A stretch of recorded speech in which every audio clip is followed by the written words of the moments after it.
En 2017, il y aura un nouveau traité européen. Alors je dis à Hollande, je lui dis, mais dis donc, après le Brexit, il me demande mon avis, je lui donne, hein. Alors je lui dis, mais dis donc, où on en est où du nouveau traité? Il me dit, valse. Personne ne nous a parlé de ça. Foutez-moi. Les 5 présidents, parce qu'il y en a 5 en Europe, vous croyez qu'il n'y en a qu'un, vous n'arrivez pas à vous rappeler de son nom. Mais il y a le président de la Commission, il y a le président du Conseil du gouvernement, il y a le président de la Banque centrale européenne, j'ai oublié les autres, le président de l'Assemblée du Parlement européen, et le président de quoi, par exemple? Ça doit être l'Eurogroupe. Alors ces 5-là, ils se sont mis d'accord pour dire qu'il faut un nouveau traité. C'était avant le Brexit. Depuis, ils se sont retrouvés à Bratislava, ils ne savent plus quoi se dire. Parce que la maison est en train de s'écrouler. Et après, c'est à nous qu'on vient dire, vous êtes en train de détruire l'Europe. Mais qui c'est qui dégoûte tout le monde? C'est pas nous, hein. C'est bien vous. Qui est-ce qui concrètement est en train de détruire l'Europe? C'est vous. Ce sont vos traités, vos méthodes politiques. Vous avez organisé une Europe d'un type particulier où tout le monde se tape dessus. Et comme il y en a qui n'avaient pas compris que c'était la compétition généralisée, le dumping fiscal, le dumping social, que les traités européens interdisent d'harmoniser socialement et fiscalement l'Europe. Vous m'avez bien compris? Vous m'avez bien entendu? Les traités européens interdisent l'harmonisation sociale et l'harmonisation fiscale. Ça veut dire que tous ceux que vous entendez blablater sur le fait qu'il faudrait rapprocher les systèmes sociaux pour éviter cette compétition sauvage sont quoi? Des menteurs.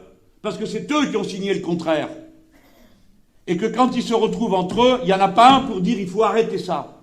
Et si vous n'aviez pas bien compris, ils ont inventé le statut de travailleur détaché. Vous vous en rappelez de cette histoire-là? Elle vient de loin.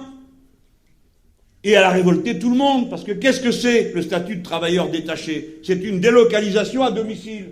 Voilà ce que c'est. Vous avez quelqu'un qui arrive et qui était jusqu'à une date récente payé un tout autre tarif que les autres travailleurs, et qui avait des cotisations sociales qui n'existaient pas puisqu'elles étaient censées être payées au pays d'origine. Ça s'appelle une délocalisation sur place. Personne ne peut être d'accord avec ça. Moi, je suis contre. Et je vous dis, si vous m'élisez président, la France, instantanément, cessera d'appliquer cette directive. Il n'y aura plus de travailleurs détachés en France.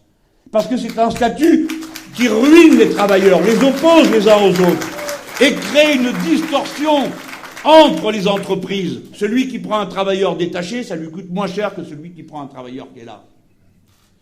Je sens que vous n'êtes pas tout à fait convaincus. Eh bien, je vais vous convaincre. Mais j'espère que vous êtes convaincus.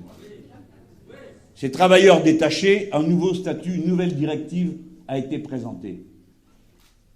Et dans la nouvelle directive, qu'est-ce qui est dit? S'il y a un travailleur détaché, il doit être payé comme les autres. Parfait. Il a le droit aux mêmes horaires que les autres. Parfait. Au passage, on apprend que ce n'était pas le cas avant. Etc., etc. Mais les cotisations sociales restent celles du pays d'origine. C'est-à-dire, il n'y a rien de changé. C'est toujours la même catastrophe. Moi, j'ai voté contre. J'ai voté contre. Qui est-ce qui a voté pour? Ah ben c'est intéressant, non? Alors vous savez comment ils font, les hypocrites. Oui, mais c'est moins pire qu'avant. Ah ben oui, bien sûr. Hein, comme dit l'autre, hein, quand il y aura des esclaves, vous négocierez le poids de la chaîne. C'est moins pire qu'avant, peut-être bien, mais les cotisations sociales continueront à être payées dans le pays d'origine. Donc le dumping social va continuer. C'est pas acceptable. Qui a voté pour? L'ogre. Eh ben oui, la madame qui proteste que ceci, que cela, elle a levé la main avec les autres pour la nouvelle directive. Parce que c'est moins pire sans doute, hein. Eh bien, elle était en bonne compagnie avec la droite, les Verts et les socialistes. Ils ont tous voté ce truc-là. Et de qui on parle? De moi, qui ai dit que c'était immoral. Et comme j'ai dit que c'était immoral, eh bien, on m'accuse, moi, de ne pas être solidaire des travailleurs. Mais moi, j'ai la position traditionnelle du mouvement ouvrier. C'est égalité des droits pour les travailleurs. Si vous voulez faire venir un Polonais à égalité de droits avec les autres travailleurs, même coût social, même cotisation sociale, je dis un Polonais, un Lituanien, ce que vous voulez.